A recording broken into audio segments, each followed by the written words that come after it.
A gente começa a edição desta sexta-feira com uma denúncia grave envolvendo o hospital de Taguatinga. Um paciente recebeu uma ligação da unidade para confirmar uma consulta para o filho dele. Até aí tudo bem, se não fosse o fato que o telefonema foi a cobrar. Nós temos a gravação dessa conversa que você acompanha agora com exclusividade. Vivo informa. Chamada a cobrar. Para aceitá-la, continue na linha após a identificação. Alô? Oi, boa tarde. É o pai... Isso.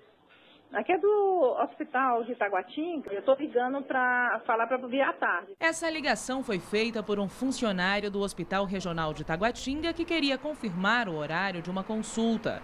Nós recebemos a denúncia de um telespectador e a conversa foi no dia 28 do mês passado.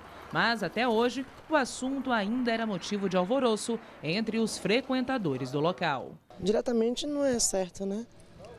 Mas fazer o quê, né? Esse hospital do governo é assim. Tem como acreditar, não, de maneira nenhuma. Importante, isso não tem como, né? Mas não foi só a ligação a cobrar que revoltou os pacientes. Quem procurava atendimento no clínico geral do hospital recebia essa resposta que a atendente informou para a nossa reportagem nesta sexta-feira. Não tem médicos? Não, para atender aqui fora não. Clínico geral não tem não, pode perguntar ali que não tem não. Nós questionamos a Secretaria de Saúde sobre as ligações feitas a cobrar pelo funcionário do hospital de Taguatinga. Por meio de nota, disse que nenhum servidor tem autorização para fazer esse tipo de chamada para os pacientes. Disse que a conduta está sendo investigada e garantiu que desde maio o órgão tem um contrato que garante a infraestrutura de telefonia adequada para o atendimento dos funcionários e usuários. O mínimo que o governo tinha que dar era uma assistência ainda mais para o hospital público, entendeu? E coisa sem explicação, né? Essa Brasília é cada vez complicada em relação a esse governo nosso, né?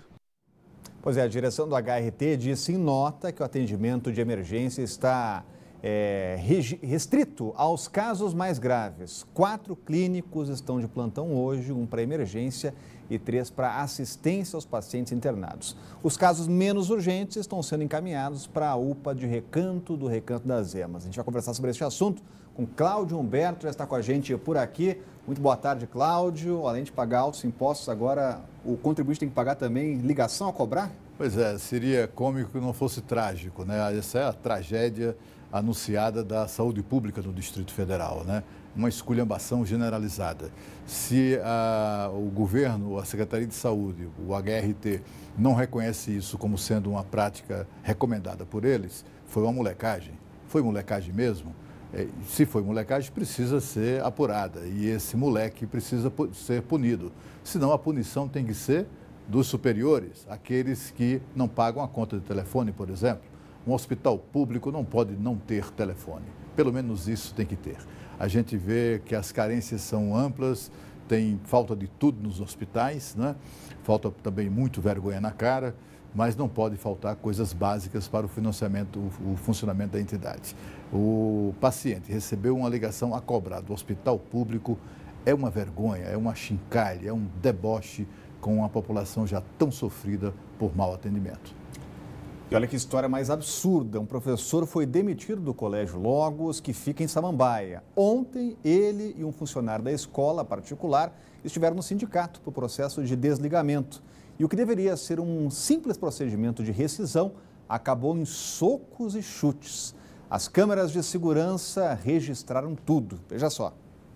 Nas imagens é possível ver o professor Cristiano Alexandre Batista, de 36 anos, sentado na cadeira do Sindicato dos Professores Particulares, fazendo a homologação do fim do contrato de trabalho. O funcionário da área administrativa da escola, Paulo Vitor Bezerra, é esse que está de pé, perto do professor. De repente, os dois começam uma discussão. Isso porque, de acordo com o sindicato, a escola tem dívidas com o professor e não queria pagar. Os socos e chutes continuam, mesmo com o professor caído. A instituição informou em nota que repudia qualquer ato de agressão e apura o caso. O funcionário do administrativo já foi afastado das funções. O caso foi registrado na 5ª Delegacia. Ora, depois de mudar a tabela de preço mínimo para o frete, o governo voltou atrás novamente ontem à noite e decidiu que voltou a valer a tabela antiga. A insatisfação e as pressões vêm de todos os lados, de empresários e de caminhoneiros. Quem fala sobre esse assunto aqui com a gente é o Sérgio Amaral. Muito boa tarde, Sérgio. Pode sair uma solução, o fim dessa novela ainda hoje, Sérgio? Boa tarde a você, Rodrigo, ao Cláudio Humberto, a todos que nos acompanham. Olha, Rodrigo, poder até pode, mas parece muito pouco provável, viu? Na verdade, como você acaba de dizer, essa história toda está virando uma enorme novela e o pior de tudo, pelo menos por enquanto, sem a mínima perspectiva de final feliz, né? Ontem, aqui mesmo no Band Cidade, você lembra, né, Rodrigo? A gente falava que todo mundo esperava uma solução real ainda ontem. E parecia que ia ter mesmo essa solução, quando às 7 da noite, lá no Palácio do Planalto, o ministro dos Transportes anunciou, quase com pompa e circunstância, a nova tabela de preços para fretes em todo o país. E parecia, então, que estava tudo solucionado, mas só parecia. E houve uma grita geral dos caminhoneiros, principalmente com relação à redução de até 20% no valor dos fretes. Aí, o que aconteceu? Pouco mais de 4 horas depois, ou pouco menos de 4 horas depois, por volta das 11 da noite, o governo revogou a nova tabela, deixou valendo a primeira e disse que ainda vai continuar os estudos. Hoje, por exemplo, técnicos do Ministério dos Transportes e da ANTT, Agência Nacional de Transportes Terrestres, passaram a manhã inteira lá na sede da ANTT discutindo o assunto. Eles interromperam a reunião há poucos minutos, pararam para o almoço e daqui a pouco vão continuar essa discussão analisando planilhas, custos, aquele monte de coisa, né?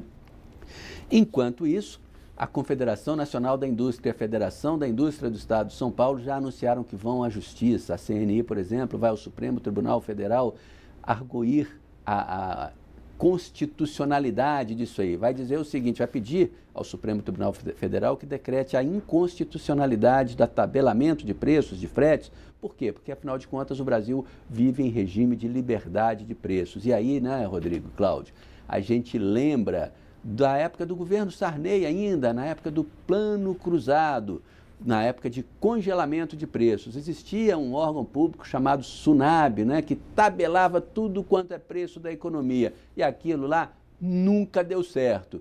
Eu pergunto, alguma chance de tabelamento agora dar certo? Ô, Cláudio Humberto, ou é a mesma chance do morcego doar sangue, hein? E aí, Cláudio? Pois é, olha, na verdade é o seguinte, não há a menor chance desse negócio dar certo, né? Como o Sérgio lembrou, houve um tempo que tivemos SUNAB aqui. Era o órgão público e servia para muito cabide de emprego, mas não controlava preço, coisa nenhuma, né? O que o governo fez nessa atrapalhada lamentável, incompetente da questão da fixação de tabela de preço de frete, foi cancelar o livre mercado. Simplesmente a medida provisória do presidente Michel Temer cancelou a livre negociação entre transportadores e seus clientes, né? A primeira tabela, esta que voltou a vigorar, provocou insatisfação de todos os lados, dos que usam o transporte, produtores rurais, indústria, etc., enfim, todas as pessoas que precisam de transporte, reclamaram porque, afinal de contas, o frete dobrou, mais do que dobrou de valor. E os transportadores também reclamaram porque esses novos valores eram irreais. Os seus clientes jamais teriam condições de pagar um valor tão elevado pelo frete.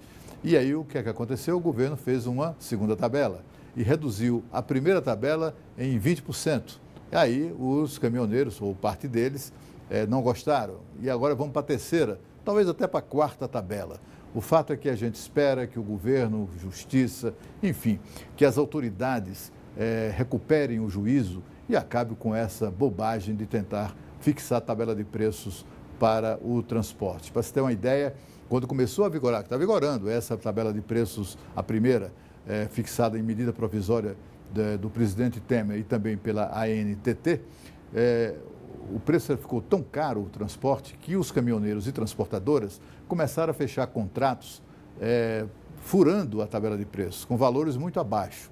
Mas aí cria um outro problema, que é o seguinte, a medida provisória do Temer prevê uma multa, uma indenização ao transportador correspondente ao dobro do valor previsto na tabela contra aquele contratante que pagou abaixo da tabela. Então, aí os caminhoneiros, alguns deles mais espertamente, começaram a fazer contratos mesmo para não ficarem parados, abaixo da tabela, para ir juntando as notas fiscais, para mais na frente juntar quando tiver uma boa bolada, ir para a justiça e tentar a tal da indenização. O que o governo está fazendo é mais uma atrapalhada, deveria revogar quase tudo que fez até agora, porque só foi bobagem. Olha, o ministro do Supremo, Luiz Edson Fachin, negou o pedido da Polícia Federal para quebrar o sigilo telefônico do presidente Michel Temer. Na mesma decisão, Fachin autorizou a medida para 2 ministros próximos do presidente, Eliseu Padilha e da Casa Civil, e Moreira Franco, de Minas e Energia. A PF investiga a suposta propina de 10 milhões de reais paga pelo Odebrecht a políticos do PMDB. O ex-executivo da empreiteira Cláudio Melo disse em delação premiada que o próprio Temer teria pedido a doação a Marcelo Odebrecht em um jantar no Jaburu. O Planalto sempre confirmou o jantar, mas desde o início nega que falou de valores. Cláudio Humberto, mais uma investigação que prossegue agora sem a quebra. Pois é, olha, é correta a decisão do ministro Fachin, que atende, aliás, a uma recomendação do próprio Ministério Público, né? Esse é que é o problema de investigar presidentes no exercício do cargo, né? A Constituição proíbe esse tipo de coisa, mas o Supremo Tribunal Federal fez uma interpretação muito particular da Constituição. Por que proíbe processar presidentes da República por atos cometidos antes do mandato? Porque a tendência é isso que está acontecendo com o Michel Temer, é a desmoralização absoluta do principal mandatário da nação. O Michel Temer tem mais a que se explicar, se defender, enfim, isso tem que ser apurado até as últimas consequências. Não se trata da figura do Michel Temer, se trata da figura do presidente do Brasil. Lá fora, todas essas investigações e revelações e denúncias, que aliás ainda precisam ser comprovadas, de que o presidente recebia 30 anos atrás, 20, 30 anos atrás, recebia mesada de empresa, que o presidente pediu dinheiro à empreiteira e coisa do gênero. Esse tipo de afirmação e que insulta a reputação do presidente do Brasil, não é Michel Temer, o presidente do Brasil, seja qual for, faz com que os chefes, os mandatários internacionais vejam o Brasil com uma desconfiança ainda maior. Muitos primeiros ministros, chefe de governo ou chefe de Estado, ou as duas coisas, muitas dessas autoridades, dignitários internacionais, ficam reticentes de aparecer na mesma foto, na mesma imagem, com um presidente que logo em seguida pode estar preso, o presidente do Brasil. Porque as acusações são tão graves que espanta como ele ainda não foi, lá fora sobretudo, espanta como ele ainda não foi destituído e preso, né? É exatamente por isso que o legislador protege a figura do presidente da República de investigações criminais como essa que está em curso, e a gente assiste a vazamentos quase diários de acusações contra o presidente, que vai constituindo ali uma imagem, um conceito de que ele tem culpa no cartório. E a seguir, contrato vence e delegacias param de emitir RG por tempo indeterminado. Mais informações logo depois do intervalo aqui no Band Cidade.